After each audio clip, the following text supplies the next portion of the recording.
ये अपना long question में दूसरा क्वेश्चन है और इसका अर्थ हम कर रहे हैं। इससे पहले मैं आपको एक बात बताना चाहता हूं सबको कि आप शीघ्र चैनल को सब्सक्राइब करें।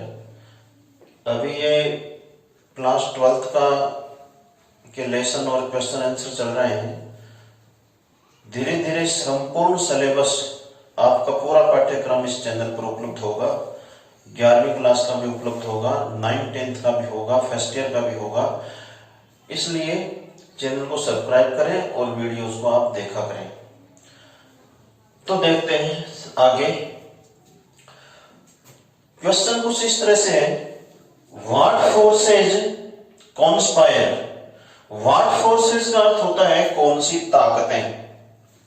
इसका इन दो शब्दों का अर्थ, व्हाट फोर्सेज कौन सी ताकतें, व्हाट फोर्सेज कौन सी ताकतें कॉन्स्पायर षड्यंत्र करती हैं।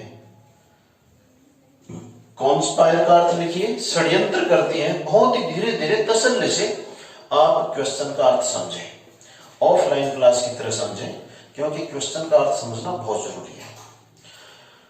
व्हाट फोर्सेज कौन सी ताकतें कॉन्स्पायर षड्यंत्र करती हैं। किस बात का षड्यंत्र? To keep. टू कीप के साथ आप इन पॉवर्टी जोड़ लीजिए। टू कीप इन पॉवर्टी, गरीबी में बनाए रखने के लिए जोड़ लीजिए। इससे इसको जोड़ लीजिए, एंडिंग वर्ड्स है ना ये दोनों, इनको जोड़ लीजिए, अर्थ थोड़ा इजी हो जाएगा।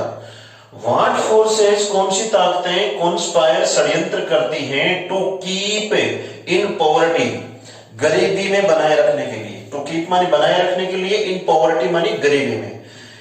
तो कौन सी ताकतें ऐसी हैं जो गरीबी में ही बनाए रखना चाहती हैं और उसके लिए षड्यंत्र करती हैं? किसको? The workers in bangles industry.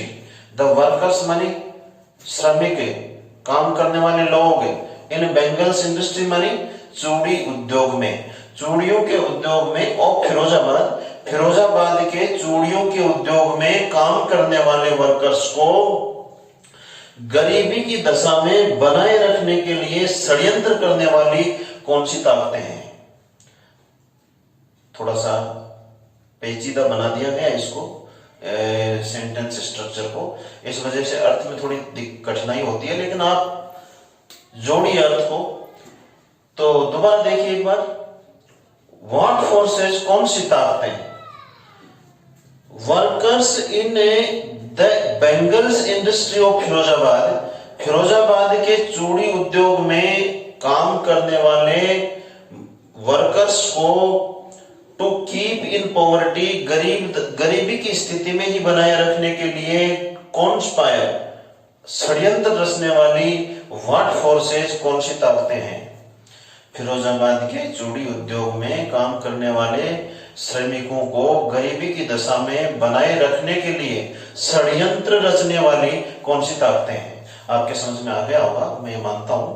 अब आप अपने आंसर में आते हैं। देखिए लास्ट में जाकर इसका जिक्र आता है, आपको याद हो तो। दूसरी जो कहानी है इस पार्ट की, उसके एंडिंग पार्ट में जाकर लेखिका इस बात की जानकारी देती है कि वास्तव में ये जो लोग हैं, इनको गरीबी की दशा में बनाए रखने के लिए कुचक्र रचा जाता है कुछ लोगों के द्वारा, और कुछ ये खुद भी साहस नहीं दिखाते हैं। तो क्या क्या है देखो, ऐसा कास्ट सिस्टम, जाति व्यवस्था। एक जगह लेखिका इस बात का जिक्र करती है कि stigma of, burden of stigma, the caste in which they born. जिस जाति में वो जन्म लेते हैं उस जाति के कलंक का बोझ भी उनके सिर पर है। इस टाइप का जिक्र पाठ में लिस्ट में मिलता है। तो कास्ट सिस्टम, जाति व्यवस्था, एक तो ये प्रॉब्लम खड़ी करता है। इलिटरेसी, इलिटरेसी मानी निरक्षरता, जाति व्यवस्था, निरक्षरता, मिडिलमैन यानी मध्यस्थ, बिचौलिए, जो बिचौलिए लोग हैं वो, एंड ट्रेडिशनल टेंडेंसी, और परंपरागत प्रवृत्ति। ट्रेडिशनल मानी परंपरागत, जो पीढ़ियों से चली आ रही है, टेंडेंसी मानी प्रवृत्ति। इसमें 4-5 नाम आए, ध्यान से देखो। कास्ट सिस्टम, जाति व्यवस्था, इलिटरेसी, निरक्षरता, मिडिलमैन बिचौलिए, मध्यस्थ एंड ट्रेडिशनल टेंडेंसी, और जो परंपरागत प्रवृत्ति है उन लोगों की, आर सम फोर्सेज, आर मानी है, सम फोर्सेज मानी कुछ ताकतें, आर सम फोर्सेज कुछ ताकतें हैं, दैट कॉन्स्पायर जो षड्यंत्र करती हैं, दैट मानी जो,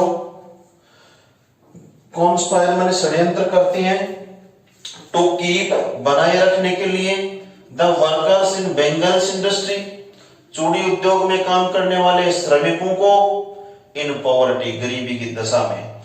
तो ये सब चीजें हैं, दोबारा देखिए एक बार, कास्ट सिस्टम, जाति व्यवस्था, निरक्षरता, मध्यस्थ लोग, परंपरागत प्रवृत्तियां, ये सब कुछ ताकतें हैं जो षड्यंत्र रचती हैं, उन्हें चूड़ी उद्योग में काम करने, फिरोजाबाद के चूड़ी उद्योग में काम करने वाले श्रमिकों को गरीबी की दशा में बनाए रखने के लिए षड्यंत्र करती हैं।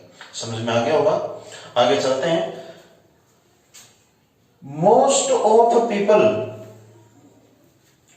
इन Firozabad, most of people in Firozabad, Firozabad में अधिकांश लोग, मोस्ट ऑफ पीपल मानी अधिकांश लोग, इन फिरोजाबाद, फिरोजाबाद में, are engaged in bangle making, are engaged, व्यस्त हैं, लगे हुए हैं, आर एंगेज्ड, लगे हुए हैं या व्यस्त हैं, इन बेंगल मेकिंग, चूड़ियां बनाने में, यानी फिरोजाबाद के अधिकांश लोग चूड़ियां बनाने के काम में लगे हुए हैं। They have been working, they have been working, वे काम कर रहे हैं, इन दिस इंडस्ट्री, इस उद्योग में, फॉर ए लॉन्ग टाइम, लंबे समय से, they have been working in this industry, वे इस उद्योग में कार्य कर रहे हैं, फॉर ए लॉन्ग टाइम, लंबे समय से, जेनरेशन आफ्टर जेनरेशन, पीढ़ी दर पीढ़ी, जेनरेशन आफ्टर जेनरेशन का अर्थ लिखिए पीढ़ी दर पीढ़ी, जेनरेशन मानी पीढ़ी, तो वे पीढ़ी दर पीढ़ी लंबे समय से इस उद्योग में कार्य कर रहे हैं। It is very difficult for them, it is very difficult, बहुत कठिन है, इट इज वेरी डिफिकल्ट, बहुत कठिन है, फॉर देम, उनके लिए, ये फॉर देम, देम उन वर्कर्स की बात है, वहां के लोगों की बात है जो इस उद्योग में पीढ़ी दर पीढ़ी काम करते आ रहे हैं। इट इज वेरी डिफिकल्ट, ये बहुत कठिन है, फॉर देम, उनके लिए, to think of doing another job, to think, सोचना भी, ऑफ डूइंग अनदर जॉब, दूसरा व्यवसाय करने के बारे में सोचना भी उन लोगों के लिए बहुत कठिन है, वेरी डिफिकल्ट, बहुत कठिन है। हाँ, आगे देखिए, द साहूकार, साहूकार जब पाठ पढ़ाया था उस समय मैंने आपको बताया था ये कौन लोग होते थे, पहले जो ब्याज पर पैसा उधार देते थे और फिर ब्याज के जाल में गरीब आदमी को फंसाए रखते थे, ऐसे लोगों के लिए ये नाम प्रयुक्त होता था, साहूकार। द साहूकार, मिडिलमैन, ये फिर आ गया बिचौलिए, मध्यस्थ, द पुलिसमैन, सिपाही पुलिस के, द कीपर्स ऑफ लॉ, कानून के रखवाले, जो पुलिसमैन भी हैं और वकील वगैरह भी हैं, द ब्यूरोक्रेट्स, ब्यूरोक्रेट्स अर्थात नौकरशाही, कर्मचारी वर्ग, एंड द पॉलिटिशियंस, और सबसे ऊपर पॉलिटिशियंस, राजनेता। तो ये कुछ एक नाम आए, इनको ठीक से समझ लेना, साहूकार, मिडिलमैन, मध्यस्थ, पुलिसमैन, पुलिस के सिपाही, द कीपर्स ऑफ लॉ, कानून के रखवाले, द ब्यूरोक्रेट्स, नौकरशाह, एंड द पॉलिटिशियंस, और राजनेता।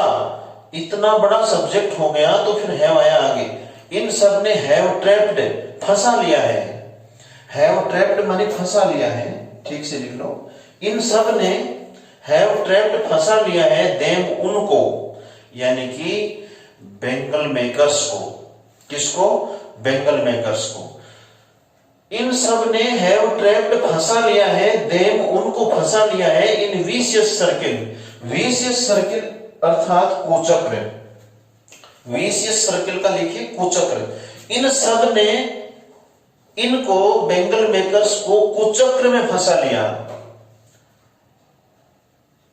आगे, they do not let them, they do not let them think, वे उन्हें सोचने भी नहीं देते। They do not let them think का अर्थ लिखो, वे उन्हें सोचने तक नहीं देते या सोचने भी नहीं देते। एक्सेप्ट मेकिंग बैंगल्स, चूड़ियां बनाने के सिवाय। एक्सेप्ट माने सिवाय, यानी चूड़ियां बनाने के सिवाय किसी दूसरी बात उनको सोचने नहीं देते, वे कुचक्र में फंसाया हुआ रखते हैं। ये सब लोग इनको चूड़ियां बनाने के अतिरिक्त किसी दूसरे कार्य के बारे में सोचने भी नहीं देते।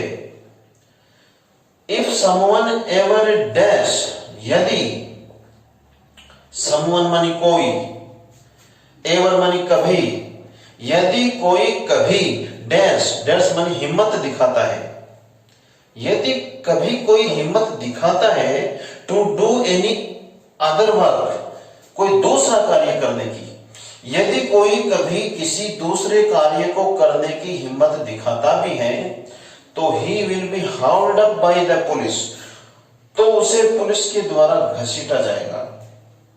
हाउल्ड अप माने लपेटे में लेना, घसीटना, पुलिस के द्वारा विल बी हाउल्ड अप, घसीटा जाएगा, बाय द पुलिस, पुलिस के द्वारा। तो उस आदमी को पुलिस के द्वारा परेशान किया जाएगा, पुलिस के द्वारा परेशान किया जाएगा।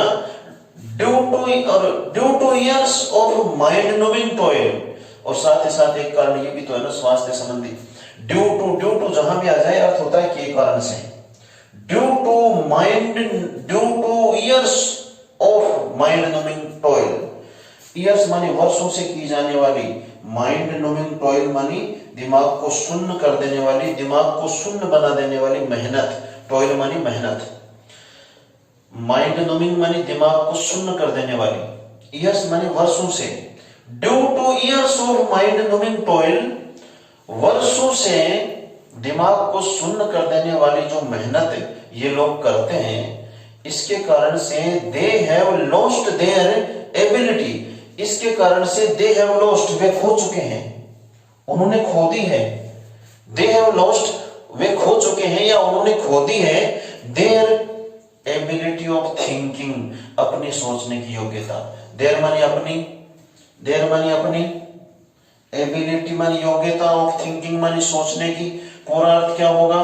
वर्षों से जो दिमाग को शून्य कर देने वाली मेहनत के कारण से they have lost their ability of thinking, उन्होंने अपनी सोचने समझने की शक्ति को खो दिया है, योग्यता को खो दिया है।